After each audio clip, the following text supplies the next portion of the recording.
HealingYourself.Life provides information for awareness, educational, and support purposes only and does not diagnose or prescribe treatment for any medical condition. Viewers are encouraged to do their own due diligence and consult with their own medical caregivers before making personal treatment decisions.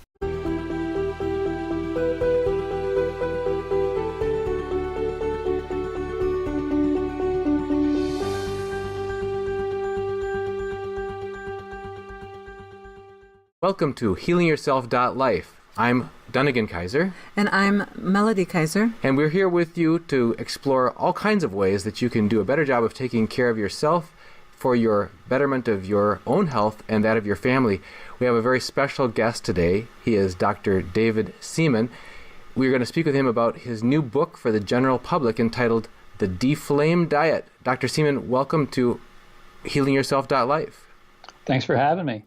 Your book, as you mentioned, is to us in our learning more about you, is based on 4 scientific articles you wrote about barriers to effective weight management, pain syndrome classification, diet induction of inflammation and pain expression, all in the context of pro-inflammatory state created by excess body fat. And you've written these articles, and they've been referenced by researchers from the Harvard Medical School and many other universities in the U.S., as well as in Canada, Brazil, Iran, India, Russia, Japan, Thailand, China, Australia, and several countries in Europe.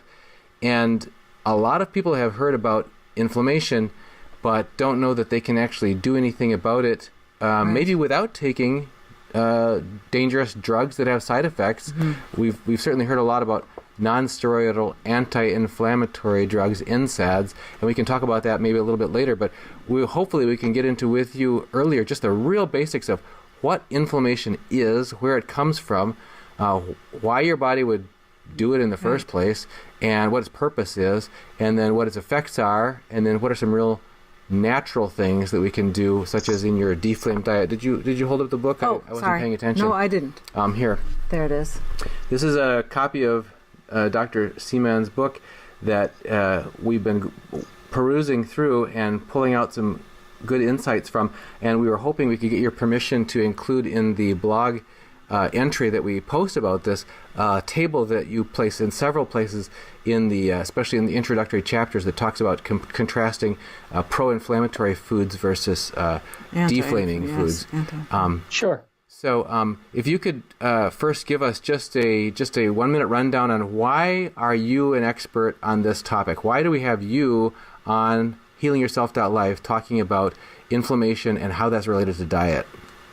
Well, first, if you really get into any area of study, you're hard pressed to call yourself an expert unless you haven't dived too deeply into it. So, and that's not just being like modest or anything. It's really the depths of it, is shocking. Actually, there are like levels that you can go through. So I started looking at this 30 years ago. I was sitting in a post-grad class after I graduated from a chiropractic college, actually, in 1986. And I was sitting there in 1987, and the presenter was a medical doctor from Great Britain, and he talked about the various chemicals that activate pain fibers. They're properly called nociceptive fibers. And he listed all the chemicals, and I thought to myself, wow, all those look like chemicals that the diet influences. So I went back to my office and then came in, the next day. I brought my book, one of my nutrition books, and I asked him, do you think that diet might influence this? Because you mentioned prostaglandins. Now, prostaglandins are short-lived tissue hormones that create pain if you produce too many of the wrong kind, but they promote healing if you have the proper balance. So I showed him this chapter that talked about omega-3. You probably heard of omega-3 fatty acids, fish oil, EPA, DHA, yeah. And so he was drinking a Coke at that point, and so I was not going to bank on or totally take what he said to heart. And he goes, might be possible. So that was 1987, and I started studying it at that point. And by the time I wrote my paper in 2002, it was called The Diet-Induced Pro-Inflammatory State. That was the first review article ever published on that in the scientific literature. And the reason why is because it just the connections hadn't been made yet. We knew about herbs and spices and fish oil, but it wasn't described in the context of diet induction. So I went to the library and I started collecting papers. Now, of course, we have PDFs, we have computers, but back then it was just paper copies. So I have about 10,000 paper copies of articles that I kept just because, that's what you do when you collect stuff. So I've been looking at it for 30-some years now. And medicine is slow to look at it. Physical therapy is slow to look at it. Chiropractic is slow to look at it because people focus on their treatment interventions as opposed to the lifestyle factors that induce the inflammatory state. So that's why I guess you could say I'm worth listening to.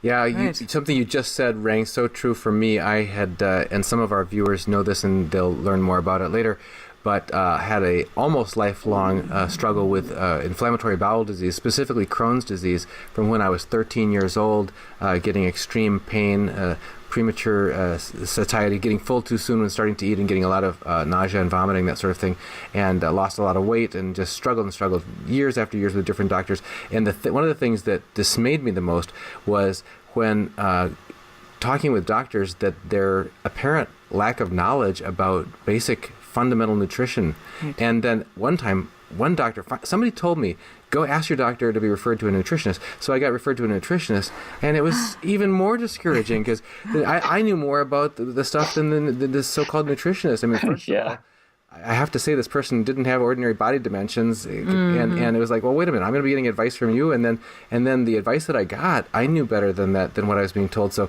it was, I really can relate to sort of that poverty of lack of guidance, lack of information, and frankly, I think lack of formation and education that our system cranks out these expert and very expensive caregivers that we hold up as the height of wellness care, but they really aren't qualified in this vital area. What we're bringing to it by what we eat. Well, and that was, I guess, the other thing was when we were having our 4th and 5th children, we decided to have them at home. We knew the lay midwives were very much on, you need proper nutrition to have a proper home birth, too. So we've been into this for quite a while now of finding good, healthy food and herbs and stuff, but we still need help because we've been struggling with Lyme and Candida is the other thing. And so this is a great book because I think we're both having some inflammation issues. True. So this, if we were wondering if you could talk to us first about what inflammation fundamentally is. I mean, what is inflammation? We were talking about how, well, sometimes your body does things that are so wise, even though, like if you feel pain, it prevents you from getting burned. Right. You pull your hand away, so it's good. We have those things, but inflammation doesn't seem like a good thing. So why would the body do it? At least it's not obvious. There's some things that seem like you say, well, if you sprain your ankle, it'll swell up, and it's like, well, that's maybe your body's trying to make a splint there to immobilize it or protect you from whatever. But is inflammation actually a intentional response on the part of your body, or is it something that's always undesirable? Because so many diseases we've heard are inflammatory in nature. So can you first just talk to us about what inflammation actually is? Sure. What you're describing actually is what confused when this information about lifestyle-induced inflammation came out. I would say within the last 10 years, it confused practitioners of all varieties because everyone is taught acute inflammation, like the sprained ankle that you talked about. Yeah. So you hurt yourself and you swell up. That's part of the healing process. Okay. But now think about what happens after you sprain your ankle. It swells up, it heals, and then swelling goes away. Right. Well, even if you didn't sleep well for, say, you travel and you don't sleep well for 3 or 4 days, you're getting 4 hours a night sleep as opposed to your customary 7 or 8. Yeah. Right. Within 4 days, not sleeping turns on inflammation. Uh-huh. So, it gets really, and stressing out about stuff turns on inflammation as well. Bad news that depresses you or distresses you turns on inflammation. So there's huge varying degrees between the acute kind from injury and the chronic kind from lifestyle. Now, the thing that happens is that the same cells, whether they're immune cells or blood vessel wall cells or even the cells of the pancreas that produce insulin they also secrete inflammatory chemistry, just like immune cells when they're exposed to a big blast of glucose, as in what I call it a drive-by self-shooting. Oh, right? no. Yeah. So you do a drive-by to wherever it is. Let's just say you decide to do a drive-by to the donut shop. Oh, yeah. And you get 6 donuts and a cup of coffee, and everyone says, "Oh, the coffee is not good for you." And really, it's really kind of funny. Years ago, they thought that coffee wasn't good for you. Coffee is actually quite anti-inflammatory. Yes, that's what I've heard, yeah. Yeah, so you get the drive-by event with the hyperglycemia, the high blood sugar from the 6 donuts, and then your pancreas is exposed to that, and the cells that produce insulin, but also produce inflammatory chemistry, as if the pancreas cells had been sprained. Aha. Okay. And blood vessel wall cells, like say, for example, all the sugar circulating around your body in areas of turbulence, they're always under stress there. Blood vessel wall cells produce inflammatory chemistry. You start to move, and if you are flamed up inappropriately, even your connective tissue, your healing cells in your joints produce inflammatory chemistry. So the best way to look at this is think about the sprain event where you hurt yourself, obviously, and then think about a drive-by self-shooting event where you just bloat up on sugar, flour, and refined oils, and you have an inflammatory reaction. The same kind, only less acute, less robust. So you don't swell. Like after you do 6 donuts, you just kind of feel good, like you want some more, right? Maybe not after 6. Yeah. Well, unless you have a bad gut. When people are young and they don't have conditions like, say, the Crohn's disease or irritable bowel syndrome, they just will have chicken fingers and fries and a donut, and it's like, man, I want some more. That was so good. Right. No, people do not feel the flame when they're young and not already flamed up. So we have this illusion that it's actually not a big deal because we don't feel anything. Like when you sprain your ankle, you know it. Yeah, right. But when you sprain your pancreas, you don't know it. So there's inflammatory chemicals. So they're called, there are lots of weird roads in different cities and people learn new roads. So let's just do a biochemical road. One is called prostaglandins and one is called cytokines. And so when you produce too many pro-inflammatory prostaglandins and cytokines, the flame goes on. You do a drive-by self-shooting, you stress out about something, you don't sleep, you just tick up the cytokines compared to when you sprain your ankle and have a robust release. So it's the same inflammatory chemistry, just less robust. Okay. Very interesting. And chronic in nature. You're saying that if it just keeps building and building and building and building, it isn't a big flare and a release that actually accomplishes anything. I mean, in the case of, I guess you call it healthy inflammatory response, what would be the purpose of that? What is the purpose of that when the body does it sort of suddenly and robustly? It initiates healing. Like how? Oh, okay. Like, does it trigger something to do something different or something? Yeah, it initiates healing. So the inflammatory process initiates healing, and then after the acute phase is done, the healing cells, the repair tissue is laid down. Okay. Is it kind of like a big alarm that causes all of the ambulances to come out kind of thing? Is it a signal to the body that, hey, there's a problem over here? Exactly. And then the ambulances are supposed to go back into the house. Okay. Okay. But the problem is when you're not sleeping, stressing, not exercising, eating, doing drive-by self-shootings, you get 2 or 3 ambulances that never go back in. Compared to like, say you have 10 or 20 show up and police cars and fire trucks and ambulances roll out. You just have a couple. So you don't know that they're there until time goes by. And you start, I don't really feel like as well as I did 10 years ago. And I start to get aches and pains that I didn't injure myself. I just start to hurt. Right. And that's because of all those ambulances that never went back into the garage.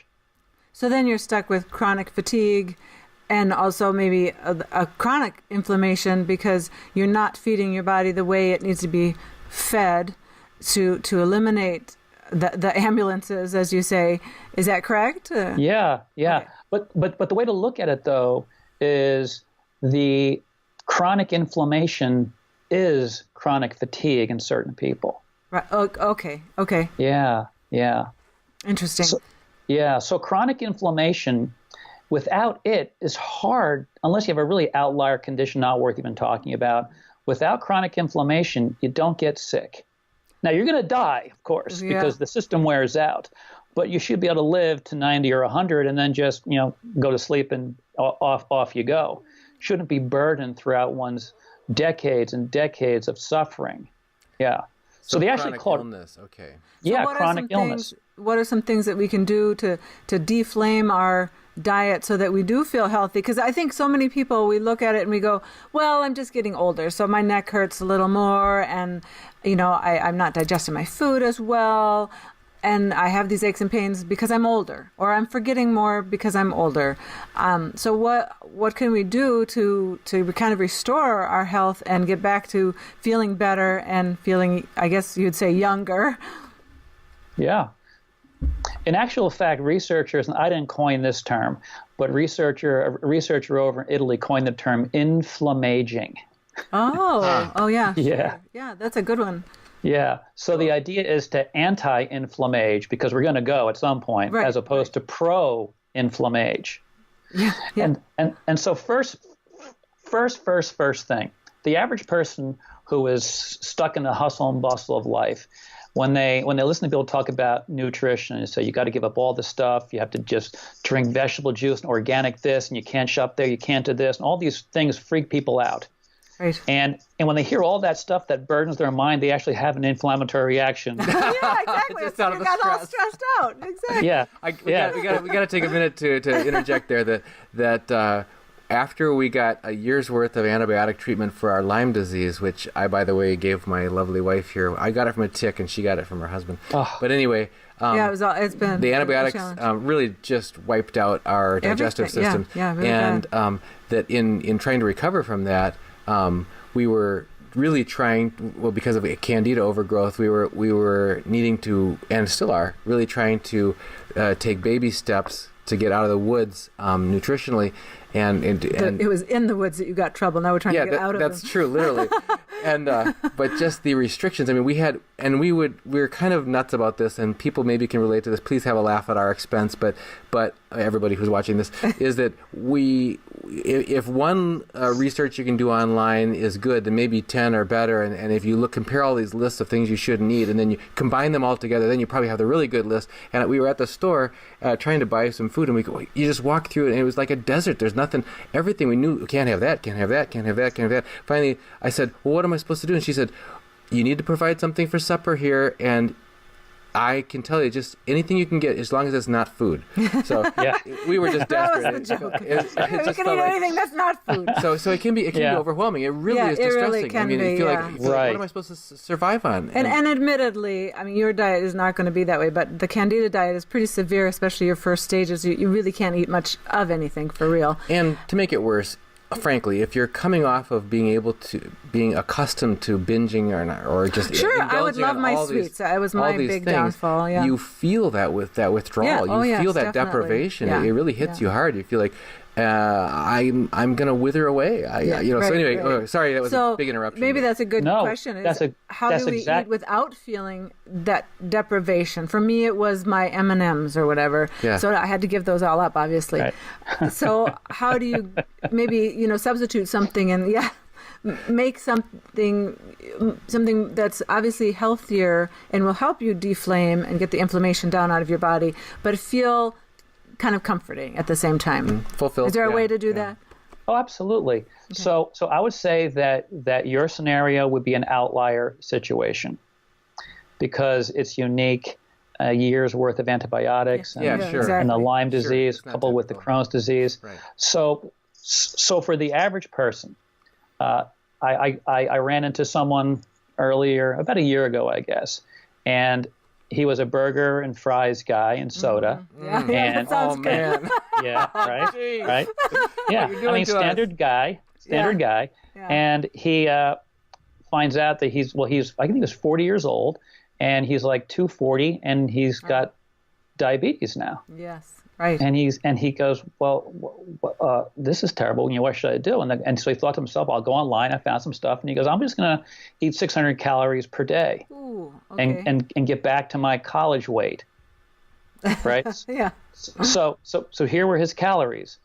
400 calories was a cheeseburger from, I think, a fast food restaurant. You know, I'm not going to name them, of course, but you know, you can just imagine. So and it made a double cheeseburger. At all. Okay. Made a double cheeseburger actually. Okay. But it was a 400 calorie cheeseburger.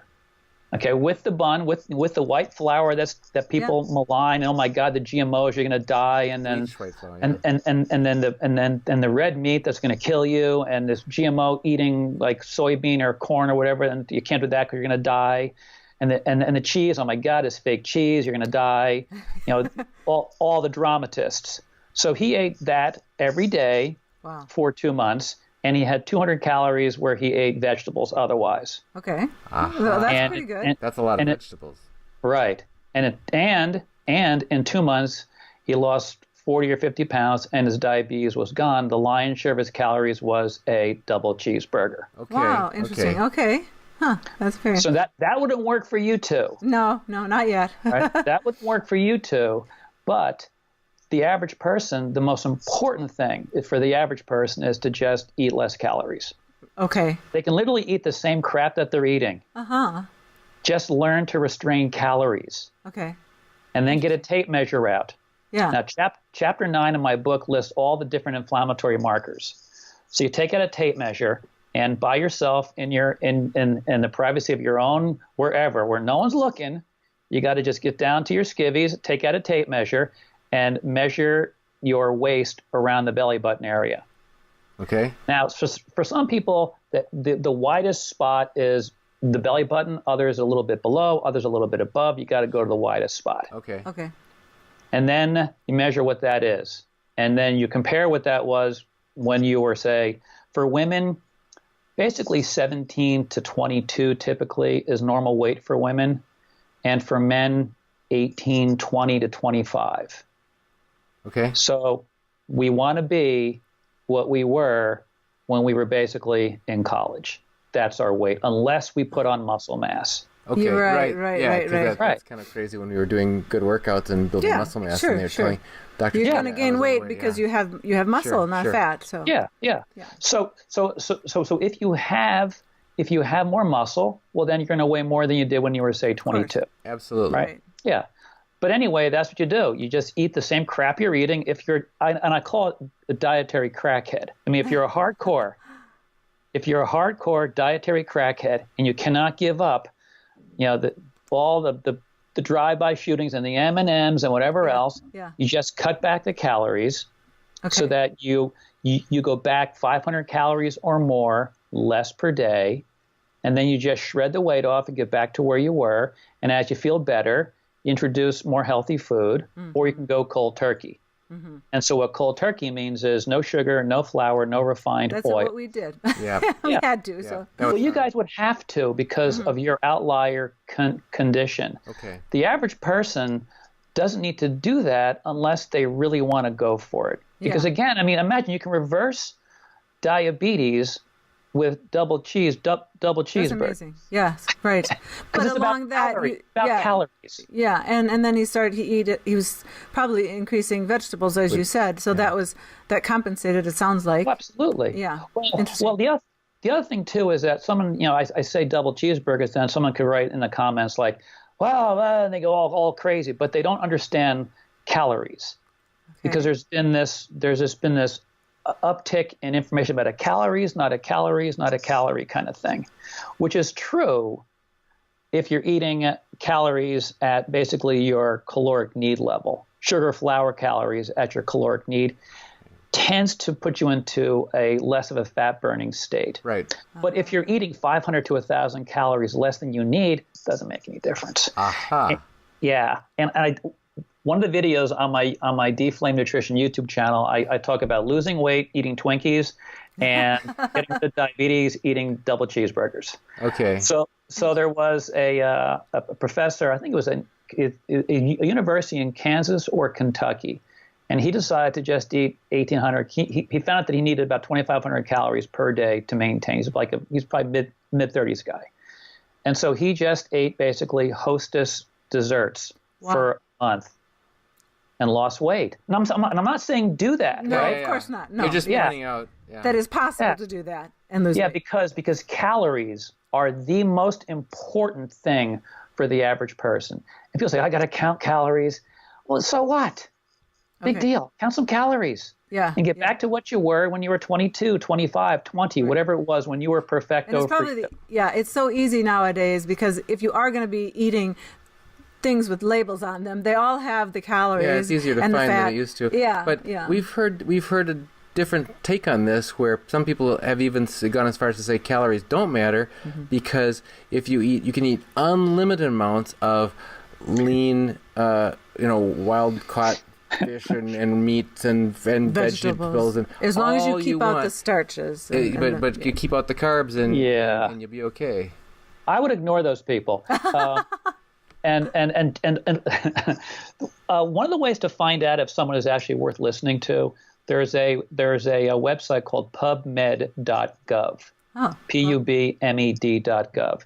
And what you can do is you can put the person. So if you were to take my name, Seaman, and put my first initial D, my second initial R into the search field and click go, about 20-some papers will appear. So these are the papers that scientists read and use, and this is how scientists check for information and publish their work.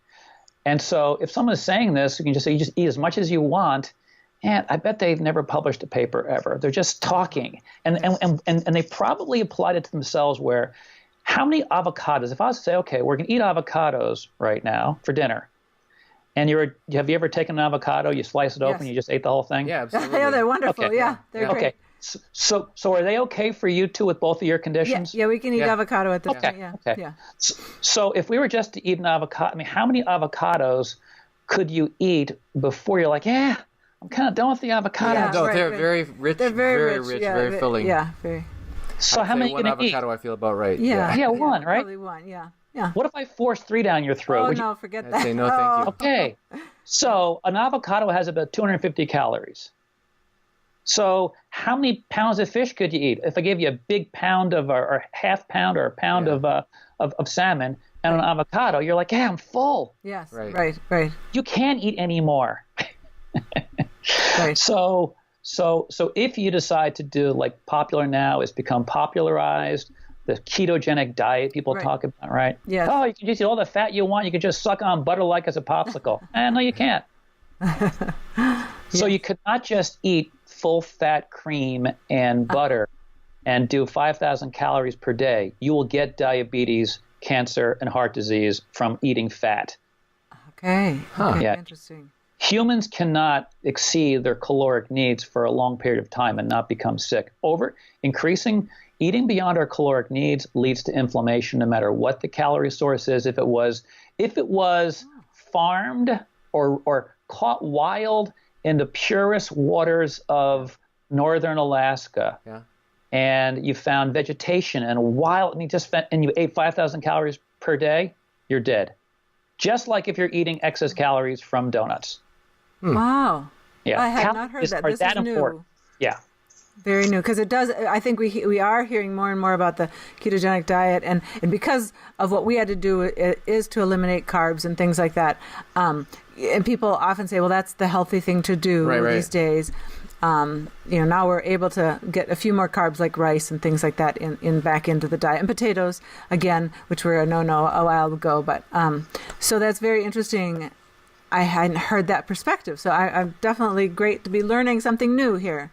That's awesome. Oh, good. So I guess we should probably go right to the heart of the matter then on the DeFlame diet. And again, that term DeFlame, can you hold that up? Yeah, sure. Is again one that is kind of a new term. Did you coin that term? Is it the opposite of inflame? Well, I think that other people may have used the word before. I think maybe it's just it wasn't popularized. So I started talking about it 15 years ago. For all practical purposes, yes.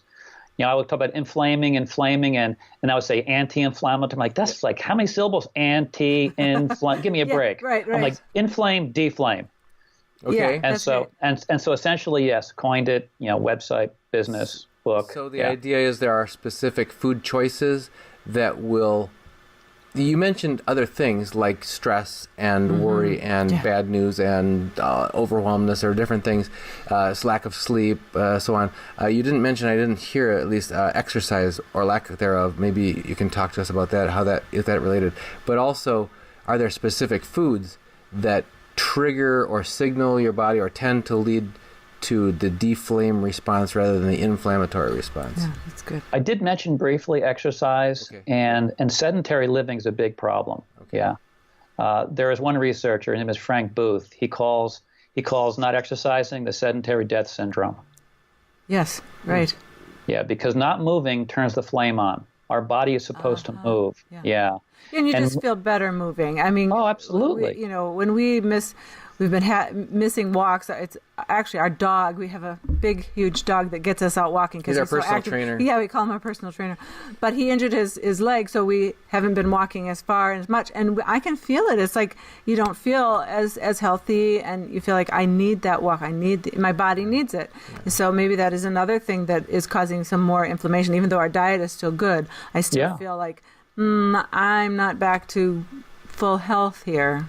So that's very interesting, yeah. Well, moving actually causes the body to release anti-inflammatory chemicals. Okay. Yeah. You have these pro-inflammatory cytokines, anti-inflammatory cytokines. And so an anti-inflammatory, the most well-known is called interleukin 10. You might as well just say what it is. It's interleukin 10. And vitamin D causes the body to turn on interleukin 10. What's become popular now, the CBD oil. Yes. Yep. So CBD causes the body to turn on interleukin 10. Okay. Exercise causes you to turn on interleukin 10. So movement is really, really important, and it should be at the level of tolerance for the individual, which can be different from person to person. Yeah. So you don't feel beat up after you do it. You're not like needing to take a nap, or you feel the following day you have all that delayed onset muscle soreness type of stuff. So people need to exercise to tolerance, whatever that might be, and it can vary. Yeah. And then when it comes to foods, if you eat a couple of donuts, but you're eating less calories than you would otherwise eat, you're not going to have the caloric drive for inflammation. But you still have an inflammatory reaction to all that sugar. Yeah, I was going to just ask that. Right. Yeah. But the body's anti-inflammatory response to caloric deprivation is so powerful, which is why I wanted to spend so much time on that, because caloric deprivation is the only way that researchers have shown that you can really extend life in lab animals, caloric deprivation. Okay. So that being said, the average person is not going to do that, right? Right. So the most anti-inflammatory foods there are, let's just take a trip down to to Polynesia. We'll go to New Guinea, I think a little further in the South Seas. Okay. And we'll go to Catawba, an island in New Guinea, and there they eat sweet potatoes, yams, taro root, and fruit as their primary calories. Okay. No one's overweight, and they all basically, unless they fall off a cliff or get injured, they don't wear shoes, so you run around barefooted for 90 years. Wow. Unless you get injured. So they die from traumatic injury or infections from injuries. Otherwise, living on fruit and potatoes, they live to be 90 to 100. It sounds that's like amazing. Low protein and kind of, so there's some carbs in there too. So. Oh, absolutely. Yeah. But again, they don't overeat, and they're always active. They eat fish. They have chickens running around, so they eat eggs. Okay. But my point though is that depending upon what you like, and you're and if you hate green vegetables, well, what are you going to do? Well, I can't eat green vegetables. I have to eat donuts. No. There are options. Yeah. I hate green vegetables, so I'll eat different colored vegetables. Yeah. I'll get carrots and beets and radicchio and colored peppers, and those would be my vegetables. Mm-hmm. And then I'll get sweet potatoes and whatever fruits someone might like, and then they're deflaming then as well. So as long as it's vegetation, right, the flame goes off. And it's really interesting. You mentioned about people not liking different vegetables. Our oldest daughter she's a fabulous cook. I mean, she's awesome, and she says she'll make her in-laws didn't like. I think it was Brussels sprouts. She said, "You haven't had Brussels sprouts the way I make them," and she grilled them, and she did this wonderful thing, and yeah, they taste terrific, and she'll do beets because sometimes there's that rooty flavor, so she'll roast them. And so there's a lot of clever ways of, I think, dealing with food that we may not like, but if we cook them in a proper fashion, we actually will realize we do like them. If your exposure to vegetables has either been canned vegetables or at the boiling, or at the kind school, of the boring school cafeteria or boiled, you really haven't. If you haven't had vegetables fresh out of the garden or roasted or grilled, you haven't had them. Yeah. So that's just my thought on that. Is I think, your repertoire for people who are listening can grow as you learn to cook or juice. Some of the vegetables can be more palatable, I think. Yeah, and then spicing, learning how to spice. Yes. Oh gosh. Yeah, like the ginger and turmeric. Well, turmeric is very peppery and spicy. Ginger is less peppery, and people can tolerate more spice as time goes by. And ginger and turmeric are probably, now here's what people do when they get onto this whole nutrition thing. It's going to help me. I got this disease. I'm going to treat it. Bad way to look at it. The idea is to deflame yourself, and then if you haven't moved too far into the chronic disease expression, you can reverse things to a large measure. But you can't sit there and not sleep, never go in the sun, never move, do drive-by self-shootings, and take ginger pills. Yeah, exactly. And that doesn't work.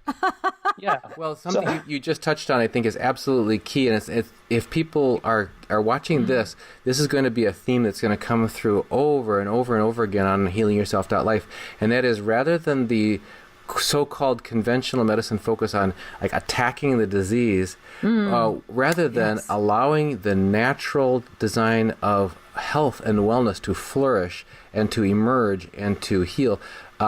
So, in other words, we seem to think that like disease is this thing that came in from outside, and we've got to then use these horrible. I mean, all you got to do is listen to one of these drug ads on the TV, and they start listening to these terrible things that are going to happen if you take these drugs. But it's like, okay, well, that's what you got to do because that's what everybody says you got to do. I got to take this pill and it'll do it. But you're saying is, no, our natural state, like the New Guinea Islanders or whatever, is well-being and health and wellness and flourishing, and it can by just adopting and cultivating the habits that allow that natural state to reemerge, the green grass will just flow over and choke out the weeds, so to speak, so that our life can become more pleasant and full of energy and vitality and that sort of thing.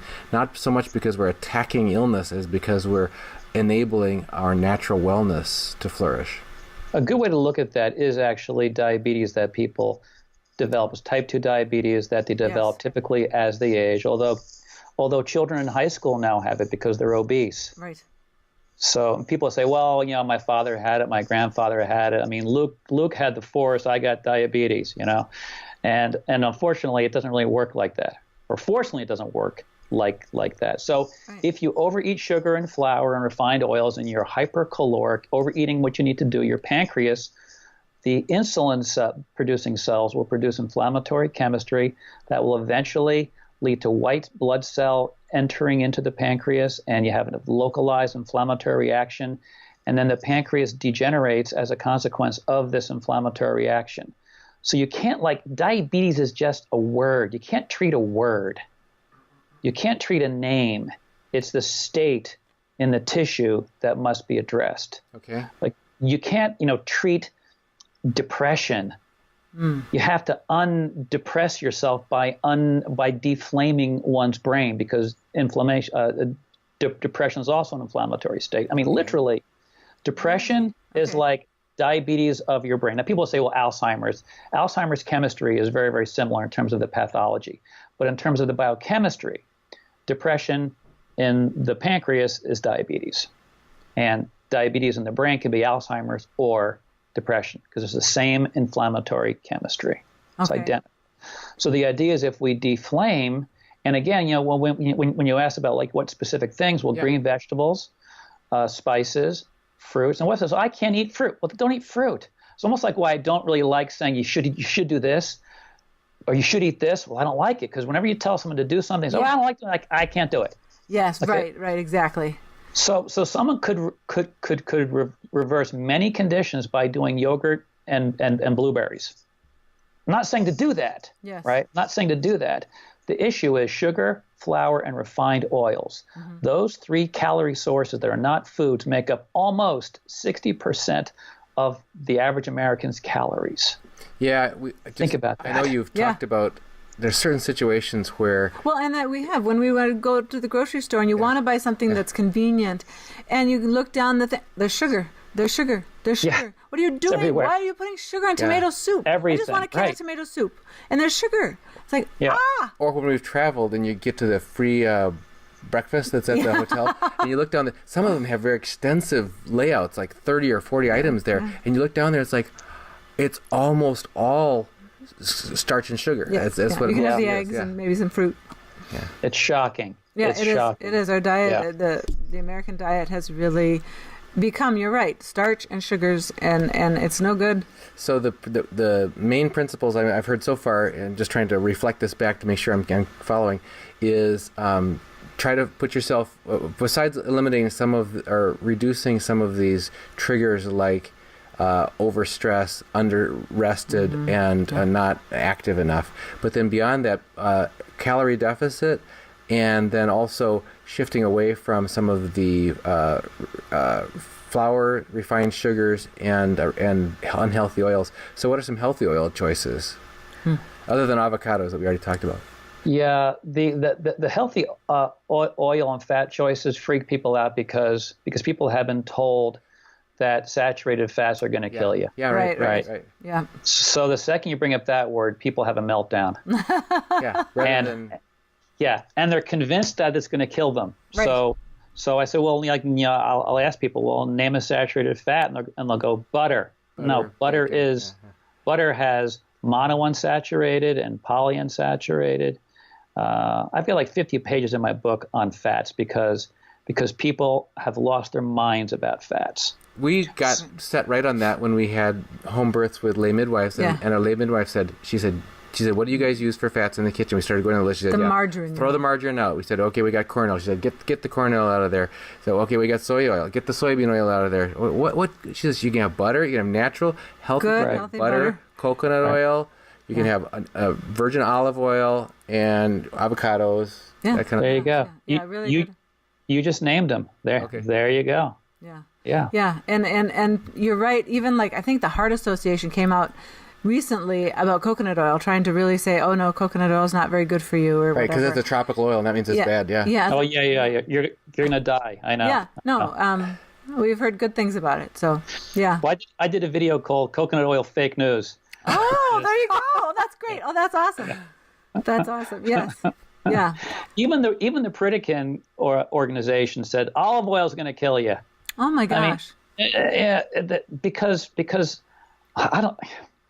It's like brainwashing. When it comes to grains, people are grain-washed. It's just you're told something over and over and over again. Oh, right. Again, the food pyramid, the 13 servings of grains that is the foundation of your food pyramid. I know. Yeah. So those fats and oils are fine as long as we're talking about it in the context of proper caloric intake. And then, because again, remember that professor at Kansas or Kentucky normalized his cholesterol by eating donuts and other Hostess things because he was hypocaloric. Now, I'm not saying do that. Right, of course. Saying though that in the short term, the body responds in an amazingly anti-inflammatory fashion to caloric debt, caloric deficit. So for someone, obviously for females we need less calories. Do you have a typical range of how many calories we should strive for men and women, or does it really depend on? Obviously, it just depends on your height and that sort of thing. But I mean, in general. Nope. Yeah, it depends upon how active you are. Oh, that's true too. Yeah, I hadn't taken that. If I was to just put a number out there, the average guy typically the average guy, typically not more than 2,000 a day, maybe 1,800, and the average woman 1,200 to 1,500. Okay. Which speaks to why it's good to move so you can eat more if you want. Right, because exactly, calories add up quick. Yes, right. And it sounds like this is very interesting, too, that you don't have to deprive yourself if you really do want your donut, as long as you either get a bunch of exercise that day and or you don't go above your calorie needs, your body will take care of that. Is that now, correct? that's true, except for if someone has type 2 diabetes. Oh, yes, okay. Yeah. Or they have what's the precursor, metabolic syndrome. And if they eat a donut and then 2 hours later their glucose is above 140, no donut for you. Right. A colleague of mine reversed his type 2 diabetes. I should describe him in, I think, chapter 2 or 3, how to eat anti-inflammatory, how to eat deflaming foods. He reversed his type 2 diabetes. He wasn't feeling well.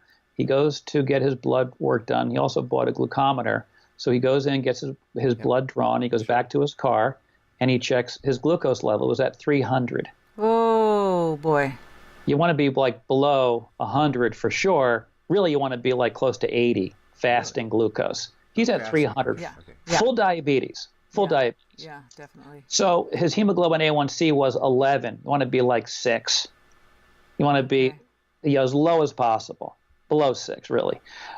So he's a full-blown diabetic. And he just goes into caloric deficit, eats only the anti-inflammatory foods that we've talked about. And he only had to lose like 25 pounds. And within 6 months, he did it kind of slow and piecemeal. Right. He went fasting 300 to fasting 110, and his hemoglobin A1C was normal in 6 months. So he reversed diabetes. Now for him, any fruit but berries popped up his glucose 2 hours after he consumed it. Okay. So there are limits, and that's why chapter 9 that talks about the inflammatory markers. It's not like just have a free-for-all, just eat donuts. Right, of course, yeah. But the reason why I bring that up is because the average dietary crackhead just wigs out when they're told, when they hear this restrictive stuff, you got to just do a water fast, and and that's it. I'm like, what? People will say, is fasting good? The average person can't stop eating. Is fasting good? Seriously, for that guy? No. What about that experience? Okay, so we can talk about the virtues of fasting and what different types of fasting are beneficial or to what extent. But what about that experience of that people would report as self-deprivation, the feeling I'm supposedly supposed to stop eating the meal, but I'm not satiated. I'm still hungry. I don't want to feel hungry all the time. I certainly felt the opposite when we went on a cruise and they had 8 meals a day, and it was the most disorienting thing in the world to arrive at each meal not being hungry. It was unsatisfying. It was really weird, right? Yeah, very weird. Yeah, it's like going to bed when you're not sleepy. It's just weird. It just didn't feel right at all. Or waking up when you're not rested. So you talked about after eating and feeling your gut feels full, but you still feel hungry. That's very paradoxical. And that happens to people once they pursue and achieve the full flame. I mean, they got to be going for it. So now they're 40 pounds overweight. Their body is flaming away. You can do blood tests, and their triglycerides will be high, HDL will be low, glucose will be elevated, C-reactive protein will be elevated. I mean, the flame is on. That person whose flame is on, like, they're flaming everywhere. Mm-hmm. And some people who achieve that level of flame, their hypothalamus, which is upstairs in the brain, it no longer responds to the satiating signals of insulin and another hormone called leptin. Okay. So they have what's called insulin resistance and leptin resistance in the hypothalamus, and they can feel like food's going to explode through their umbilicus, but they still feel hungry. Aha. Because their hypothalamus is inflamed. Yeah. Wow. Okay. Yeah, isn't that crazy? Yeah, very crazy. But so you tell that person, just fast. Yeah, right. Right. Yeah, they're not going to want to. Yes. Right. Yeah. Is fasting good? Yeah, not for you. Yeah, so that can be very anxiety producing. Yeah, and I think there are different people where, I don't mind fasting, but somebody else. I have a friend. She goes, "I'll get too cranky," and she's quite slim. She doesn't have a weight issue, so much slimmer than me actually. And so, for her, not only does she not need to, but it's not. She just gets too cranky around the people that she loves, so she doesn't want to do it, which makes sense. Maybe you've got to decide. You've talked about the sense of deprivation that people have anticipating that when told I either have to eat something I don't want to, or I got to stop eating something I like. But what about that part that you're talking about, the behavior or what would you call it? Not mood altering, but it's when people get so cranky. Well, I think the low blood sugar, because I did have gestational diabetes, and if my blood sugar would go really down, and my dad has diabetes, and if his blood sugar goes down, it's like, I got to have food, and you get really cranky. I guess it's the hypoglycemia. And panicky feeling, yeah. But you won't believe it. Sometimes there's that lack of objectivity, and finally people around you, your roommate or your partner or whatever, really cranky. Goes, here, eat this. Don't talk, just eat. Yeah. What do you do when people? Is it a transitional? You got to get over that. You got to get through that. Is that just kind of part of the detoxing or the getting out of the bad habit and getting in the new habit, and eventually that won't happen as much when you're in that calorie deficit? The average person doesn't have low blood sugar. If you're talking about diabetes, you always have high blood sugar. Okay. It's just that your hormonal system is not operating properly, and your brain, the brain its satiation system is not working properly. You actually have a hormone that's called orexin, and orexin, like anorexia, like right now I don't think I'm hungry. Am I? So I'm anorexic right now. Okay. Oh, sorry. So my orexin is not being activated. My orexin is turned off. So when someone goes into that, that's why I suggest just avoiding caloric deprivation for people who have behavioral eating disorders. Okay. And their time clock is like, I eat. Those people, they need to still, I think, eat in the same fashion. Well, it depends. The average, like you two, you're both smart, and you could be mindful and just observe the reaction that's taking place in your body. Perhaps drink a quart of water and work yourself through it, and then before you know it, you're over it. Right. That happens to mindful people. When you're just a dietary crackhead, I mean, your brain, they literally have shown that people who are obese, their reward centers, their pleasure centers in their brain are primed. So when they just look at appetizing food, they'll feel hungry. Yeah, they just need to realize the experience, because they literally are. Now, they're not addicted in the sense of traditional addiction, but the reward centers are turned on such that they're propelled to experience the reward. Okay. They're not sleeping, so they don't feel well. They're stressed out, so they don't feel well. They're not exercising, so they're not getting any hedonic responses that way, reward responses that way. And they're looking for reward, and so they get reward by having something tasty. Right. And the average person who's sitting there going, my blood sugar is this or that, you can give them a donut and they're going to feel better. Or because it's not a blood sugar thing in general, it's more just like a reward thing. Yeah.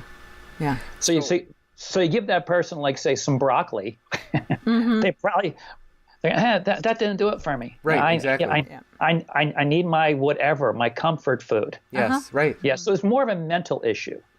Yeah. It's really more. Yeah, eating is really a mental deal, psychological mental deal that the average person does not understand, because they've been so conditioned and driven to eat, and everyone's always eating and drinking, and they've never sat back and watched their body during the whole eating and not eating process and thinking about, like, should I or should I not eat it? So they're just driven by behavioral responses, literally. I mean, think about it like this. Let's just say, so the three of us are normal weight. If all of a sudden the famine comes, the big one comes, right? We can't eat. Who's dying first, the three of us or the fat people? They're going to live longer. Yeah, right. If you're obese, you're going to live longer on your own fat. If you're thin, you're going to die. Yeah. So there's this natural built-in drive to eat. And your body actually protects its weight. It's called defending the body weight. Your brain actually defends whatever weight you're on. No matter what weight you're at, your body will defend it powerfully and make you want to eat. So someone who's overweight eats less calories, their brain wants them back to that body weight or higher. I see. For survival purposes. Okay. Sure, So it's really starvation. like a logic thing, a primordial thing, rather than I got low blood sugar. Okay. So what are some baby steps? Maybe what we're going to have to do, because our talk has gone on this long, it's been fascinating, and we've just scratched the surface. I think what we're going to have to do is probably schedule another time to come back, because I really would like to give you the opportunity. You've hinted at a number of different principles, but if you could kind of walk us through for people who experience this difficulty or that difficulty or that difficulty, here's some strategies and ways to kind of make it through that. And you've addressed some of those, but it would be really helpful if we could have you back on and kind of give us, we've talked about the problem side of the equation, and now I think we need to talk a little bit more about the solution side in ways that can be really actionable for people. And it's been fascinating. I think you've opened up a lot of questions that might jar with some of the more popular titles that have been out there and on the covers of magazines or whatever, but that's good to have a stimulating discussion around that, and by exploring these things, you're really bringing out issues that people can understand more. Did you have anything to add before we? No, other than obviously the book, the DeFlame Diet. I think it would be a great book to get, so that you can even, because we won't be able to obviously do the whole book on video. So it's a great book to get, and I think you can learn a lot. I feel like I'm learning a lot. So when people want to find out more about your work, Dr. Seaman, where can they find you online? DeFlame.com. DeFlame Nutrition YouTube channel, DeFlame Nutrition Facebook. Great. So Okay. we've been talking with David R. Seaman. He's a doctor of chiropractic and a master's of science in nutrition, and he's been here with us on HealingYourself.Life. He's coming back because we got to talk about. We can't leave us here because we got a donut in one hand and a glass of water in the other hand. We got to get beyond that. So thank you, Dr. Seaman, for this first episode here with us, and we'd love to have you back and give us some more pointers for all of our viewers' benefits. Be happy to, and thanks for having me.